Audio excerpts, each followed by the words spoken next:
Hirap po ng kanyang kalagayan sa ngayon dahil di po siya tayo, di po makalakad mga lods.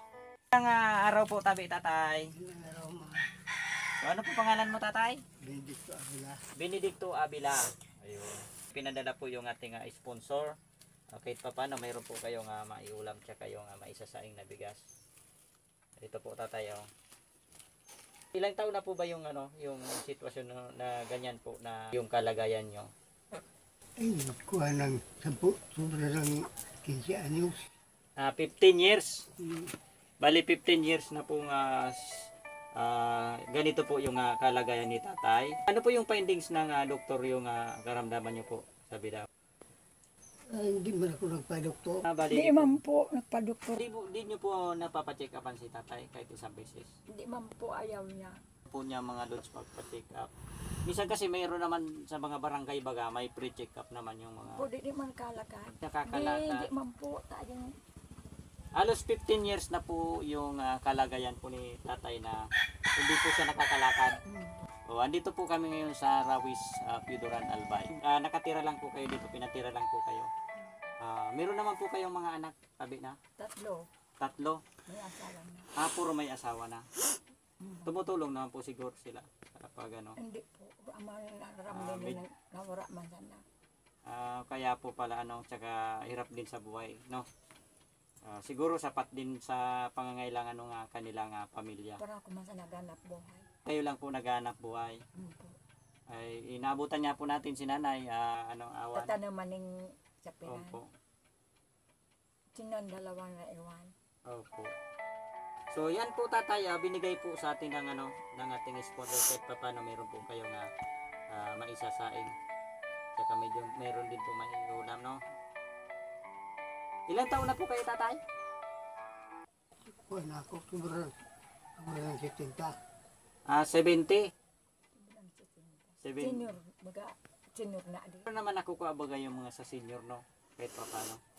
Kaya lang, halos sapat lang naman sa pang-araw-araw na pangangailangan. Kayo po nanay, na rin? Senior mo na. Senior, opo.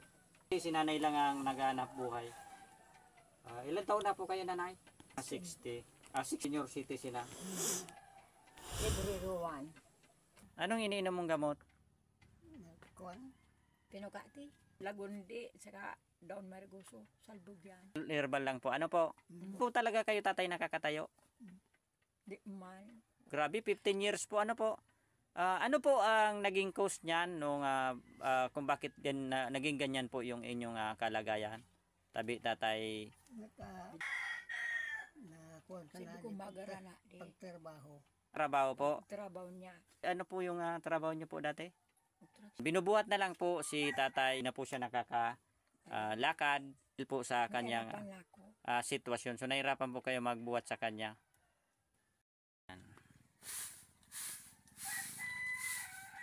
Yan.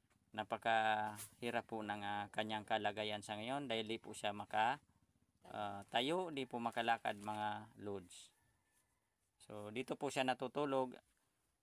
Bali inaalagaan na po talaga si Tatay Benedicto kasi di na po siya talaga makabuhat. Buti na lang po nandito po yung kanyang asawa at saka yung kanyang apo.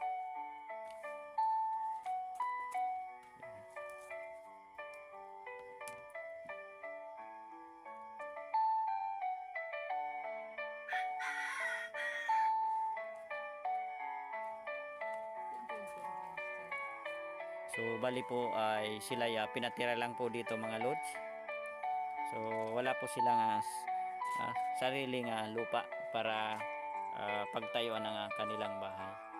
Kaya pinatayo lang muna po sila dito.